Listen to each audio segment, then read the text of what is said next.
We're back, people, and today we got another mock draft Monday. This is version 5.0. If you've been keeping up with these, I've kind of gone in a different direction each week. Kind of play out all the different possible scenarios for the Dolphins in this mock draft. This will be the last pre-free agency mock draft, so the next one will even have a better idea of potentially where they could go in the first round because needs will change. So we're gonna see how this one plays out. Try to maybe go in a different direction. Okay, so wow, they had Nick Emenwari go at 12. So it looks like they've updated this since the combine. And I'm not, definitely not mad about that. I've seen Emenwari get mocked to the Dolphins a lot. Personally, for me, I hope that the Dolphins do not go in that direction. Now you get here, there's Ted McMillan, Tyler Warren. To me, I'd probably actually would go Tyler Warren. I still prefer Malachi Starks over Nick Emenwari. But there, actually, I want to go in a different direction that I think is a possibility, and we haven't talked about a ton, is linebacker. Because a lot of linebackers are re-signing in free agency right now. There's not a lot of options out there. And in the draft, there's not a lot of top-tier options either. It's not a deep class. There's two guys here that you could take. Jalen Walker and Jahad Campbell. They both are very versatile guys. I think Jahad Campbell is more of the pure off-ball linebacker. Very athletic, 6'2", 235, had the crazy RIS.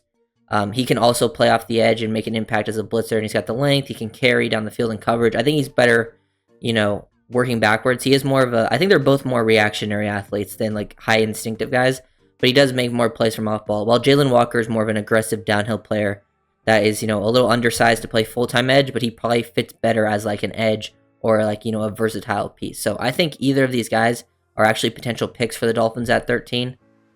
I think I'm going to go Campbell because he would play more of a pure off ball, which would be more helpful, I think, to what Miami's going to do. And I wouldn't be surprised if, I always say go BPA, but this is more of, just a test stuff. But I do think, there is a chance the Dolphins have Jahad Campbell as, a top 13 players in the draft, so he could be BPA on the board for them anyways.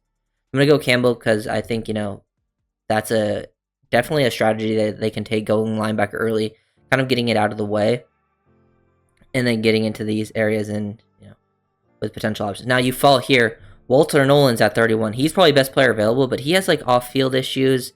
I do think he has some inconsistencies on his tape. He's definitely not a bad option to go there. Personally, I'm not going Harold Fannin Jr. or Jalen Milroe. So that's kind of off the board. I do expect the Dolphins to go after O-line pretty heavily in free agency, but I wouldn't be surprised if they, kind of get priced out. Here, I think Jonas Savaiinaea is a good option.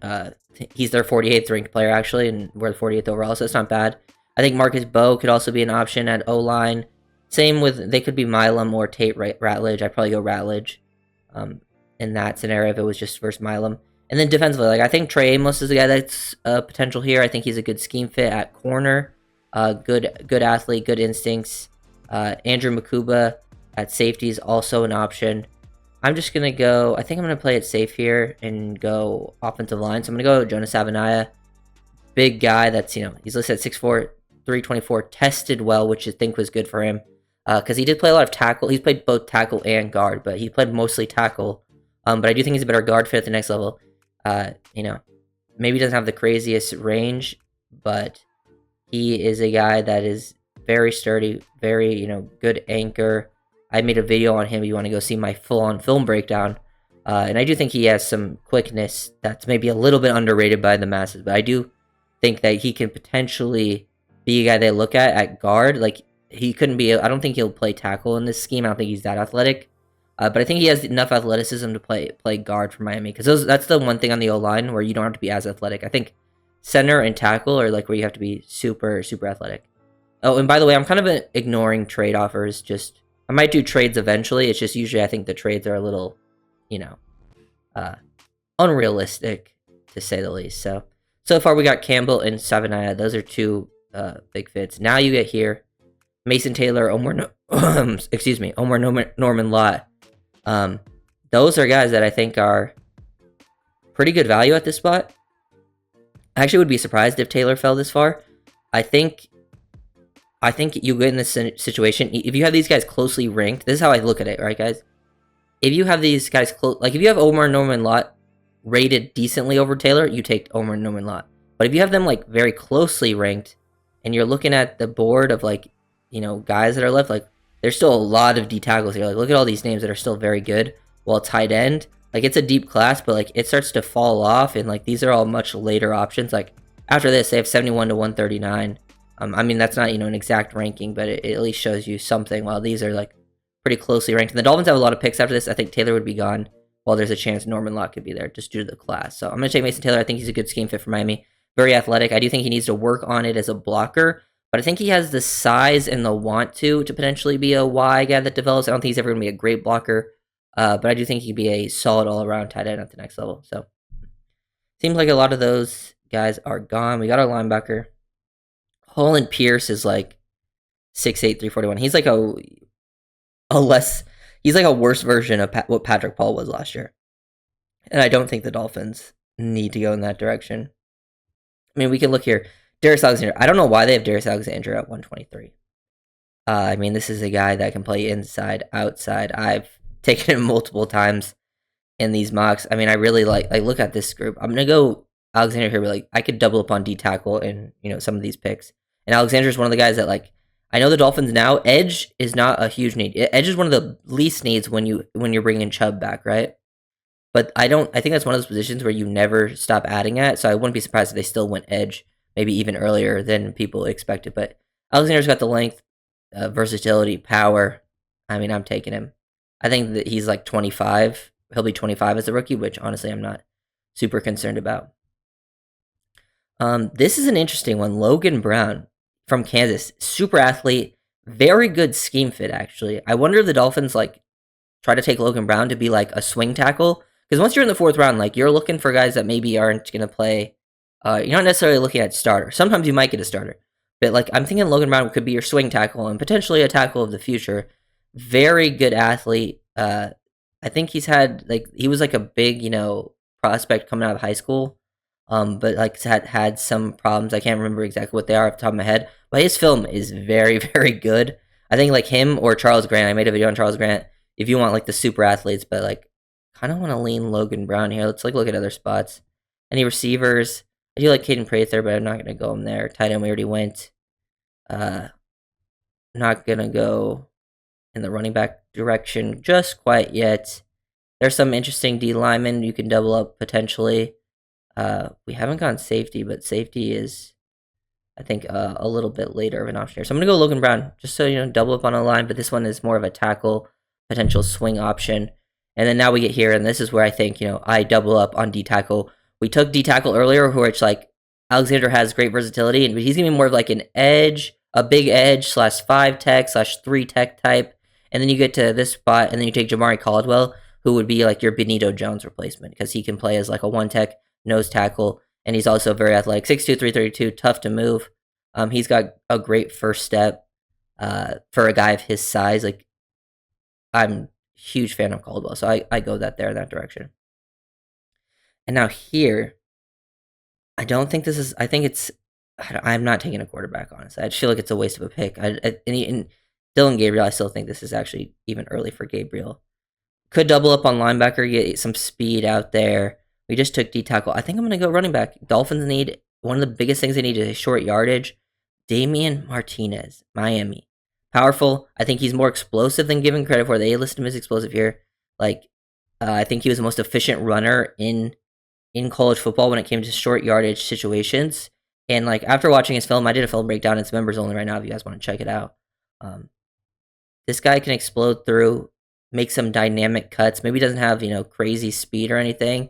But he can make some people miss, and he will run through you. And the Dolphins, I think, kind of need that at running back. And you get it here in the 5th round, which I think is good value because running back isn't a huge need for Miami, but I do think a potential short yardage back, it just fits in nicely with the group that you have there. And now, once you get past that, it's like, okay.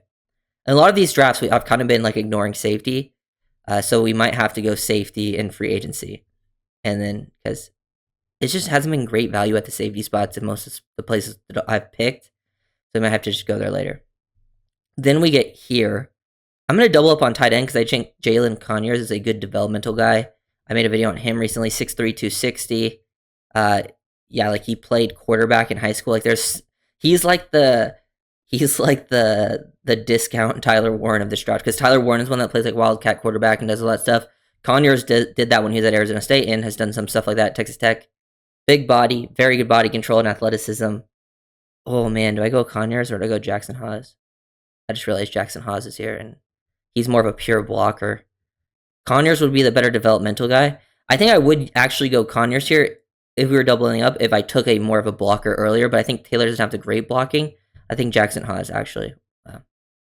I like both guys a lot. Haas is just a better pure blocker right now, while Conyers gives you more upside later on. But since you took Taylor, who's a good receiver, I think it makes more sense to actually go Haas in that situation.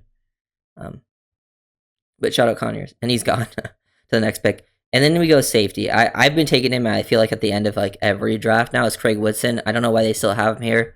I feel like he's, he tested well at 8.82 RAS. He's 6 foot 200. He's a guy that is just a solid player on the back end. I've seen him match up in the slot and play decent man to man. I've seen him play as and split field looks. He can play top down. He can match over the top. Just stays in good positioning. Just like a smart, solid player, and I feel like can be a contributor at some point in the league. And getting that in the 7th round is I'm going to take it every time. And now we can look into this. Do you go QB here? The only QB I would consider here is Brosmer, and he has had multiple knee injuries. And the reason I like Brosmer is because he's the perfect scheme fit for Miami. He's the best anticipator of the class. We know how anticipation is important. Running back, no. Receiver, we haven't gone many receiver much in the drafts. Ja'Cory Brooks isn't a bad shout here. Tight end, no. We doubled up on a line. I don't see any good alignment there, really. D tackle, no. Don't see anything. Edge, Baron Sorrell is actually not a bad pick here. He's a good player. Has some explosiveness, bend to his game off the edge for Texas. Probably would be a good value pick here. Linebacker, no. Corner. Could go Elijah Huzzie from UNC. We haven't gone much corner yet. Or even Bilal Kone. If you want an outside guy, Huzzie might be more of a slot. So I think right here I would be considering Elijah Huzzie. Bilal Kone. None of the safeties. Nothing here. And then I think offensively, I would consider receiver Ja'Cory Brooks. I think I'm going to go with one of my guys, Elijah Huzzie. He's listed at 5'9", 193, but this guy's very smart. Technically sound, as good. He's a good short area athlete, very fluid. That type of thing to his game, makes some plays on the ball, just very competitive. So I'm going to go Elijah Huzzie. Definitely, I think, fairly happy with this draft. Probably not my favorite draft, but when you're doing these mocks, I feel like even my worst mock still feels unrealistic in a lot of spots. Because usually the draft doesn't always play out exactly like these mocks. It's hard to keep it, I think Campbell's the only one where maybe I reached a little bit more than I usually do. I take good value. But I think 48's I think it's a realistic one. Especially I think this is one of my more realistic ones. But there are some spots I think the first two are at least pretty realistic and without being taking advantage of the system with Campbell and Savania. I think both will be there. There's a very good shot both are there, especially Campbell.